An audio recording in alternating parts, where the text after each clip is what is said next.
یہ پرانے زمانوں کی بات ہے جب دریا کا پانی شیشے کی طرح صاف ہوتا تھا اور لوگوں کے دلوں میں لالچ نہیں ہوتا تھا۔ ایک چھوٹے سے دریا کے کنارے چند گھروں پر مشتمل ایک بستی تھی۔ اسی بستی میں ایک بوڑھا مچھیرا رہتا تھا جس کا نام قاسم تھا۔ بستی کے سب لوگ اسے بابا قاسم کہہ کر پکارتے تھے۔ بابا قاسم کی عمر 80 سال سے اوپر ہو گئی، لیکن اس کے بازو میں اب بھی اتنی ہمت تھی کہ وہ اکیلا اپنی چھوٹی سی کشتی کھینچ کر دریا کے بیچ میں لے جاتا۔ اس کا کوئی بیٹا یا بیٹی نہیں تھی، بس ایک پرانی کشتی اور ایک جال ہی اس کا کل اثاثہ تھے۔ بابا قاسم کی ایک بات بہت مشہور تھی۔ وہ جب بھی مچھلیاں پکڑنے جاتا تو جتنی مچھلیاں اسے کھانے اور تھوڑے سے پیسے کمانے کے لیے چاہیے ہوتی وہ اتنا ہی رکھتا۔ اگر جال میں کوئی چھوٹی مچھلی آتی تو وہ اسے چوم کر واپس پانی میں چھوڑ دیتا اور کہتا، ابھی تو نے دنیا دیکھنی ہے، اپنے ماں کے پاس جا۔ بستی کے دوسرے مچھیرے اس کا مذاق اڑاتے تھے۔ وہ کہتے، بابا تم پاگل ہو، مچھلی جتنی زیادہ پکڑو گے اتنے ہی پیسے ملیں گے۔ مگر بابا مسکرا کر جواب دیتا، بیٹا رزق وہ نہیں جو گودام میں بھرا ہو، رزق وہ ہے جو پیٹ میں جائے اور سکون دے۔ وقت ایک جیسا نہیں رہتا۔ ایک سال ایسا ہوا کہ علاقے میں قحط پڑ گیا۔ بارش نہ ہونے کی وجہ سے دریا کا پانی خشک ہونے لگا۔ مچھلیاں دریا کی گہرائی میں چلی گئی یا مرنے لگی۔ بستی کے نوجوان مچھیرے اپنے جال سمیٹ کر شہروں کی طرف چلے گئے، لیکن بابا قاسم اپنی کشتی چھوڑ کر کہیں نہیں گیا۔ ایک دوپہر بابا قاسم دریا کے کنارے بیٹھا تھا کہ اس نے دیکھا کہ ایک اجنبی مسافر دور سے پیدل چل کر آ رہا ہے۔ وہ مسافر پیاس سے نڈال تھا اور دھوپ کی وجہ سے اس کا رنگ کالا پڑ گیا تھا۔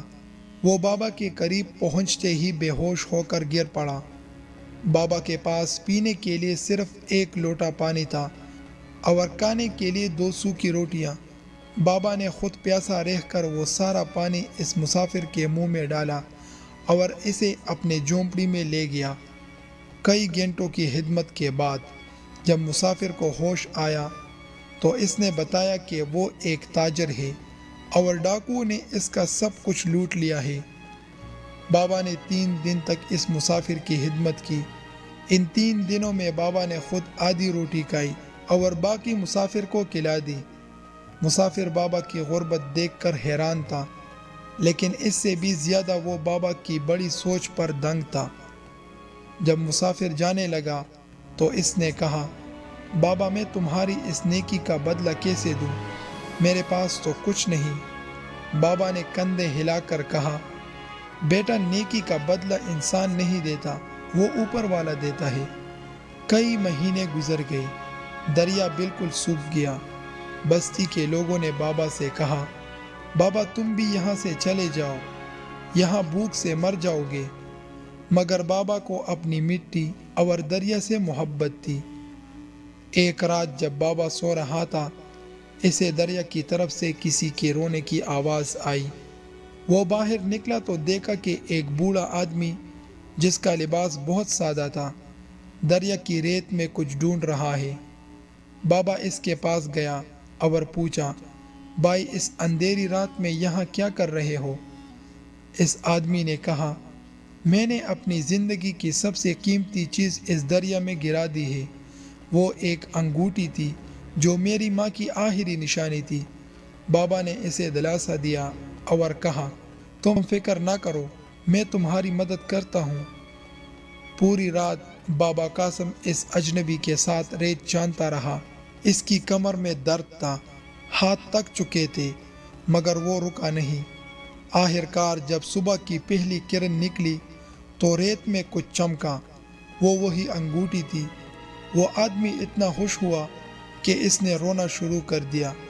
اس نے بابا کا ہاتھ تھام کر کہا، بابا آپ کو پتہ ہے میں کون ہوں؟ میں اس ریاست کا سب سے بڑا زمیندار ہوں۔ میں بیس بدل کر یہ دیکھنے نکلا تھا کہ کیا اس دنیا میں اب بھی انسانیت باقی ہے۔ آپ نے جو میری خدمت کی اور اس بوڑھے کی مدد کی، اس کا انعام اب میں دوں گا۔ اس زمیندار نے اس بنجر بستی میں کنویں کھدوائے، نہر نکلوائی اور بابا قاسم کے لیے ایک بڑا گھر بنوایا، لیکن بابا قاسم نے وہ گھر لینے سے انکار کر دیا اور کہا، مجھے بس ایک نئی کشتی دے دو تاکہ میں دوبارہ مچھلیاں پکڑ سکوں۔ دوستو، بابا قاسم مر گیا، وہ بستی بھی شاید اب نہ رہی ہو، لیکن اس کی یہ بات آج بھی سچی ہے کہ انسان کا قد اس کی دولت سے نہیں، اس کی اخلاق سے ناپا جاتا ہے۔